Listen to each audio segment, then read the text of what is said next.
They take genetic material, either DNA or RNA, and insert it using very sophisticated techniques and create an artificial life form, a transgenic species that is impossible to reproduce in nature because the reproductive organs don't match. And as a result, once this form is created, here's the danger. It can cross-pollinate, it can contaminate the traditional crops.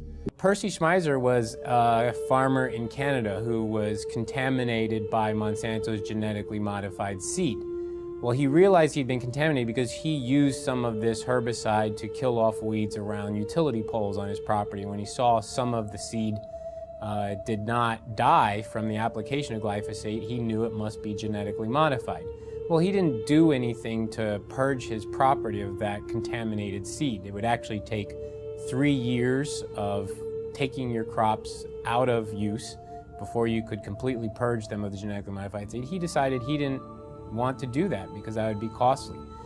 So he saved his seed for planting the following year, and Monsanto said, well, you now knew that you had genetically modified seed.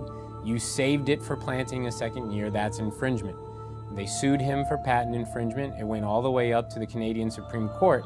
And although they found that technically he did infringe their patent, they awarded Monsanto no damages. Both in Canada and the United States, hundreds of farmers have been totally bankrupt, lost their farms and so on through lawsuits by Monsanto. So there's a real fear. Now we call it the new fear, a fear culture amongst farmers, where a corporation now, through the rights of patents on a gene, have which is inserted into a seed to make it resistant to a chemical or whatever, is that they lose their rights to use their own seeds or plants. So it's total control eventually that farmers have to go back to a corporation like Monsanto each year to buy their seed because they're no longer allowed to use their own seeds. So as a victim, you basically have to pay for your lawsuit, your damages, and so on. So farmers become victims and they have done nothing wrong because they were contaminated by a neighbor, by whatever means, by pollen flow, by seeds blown in the wind, transportation, and so on. So it doesn't matter how it happens. If you are contaminated, it's over and it's over.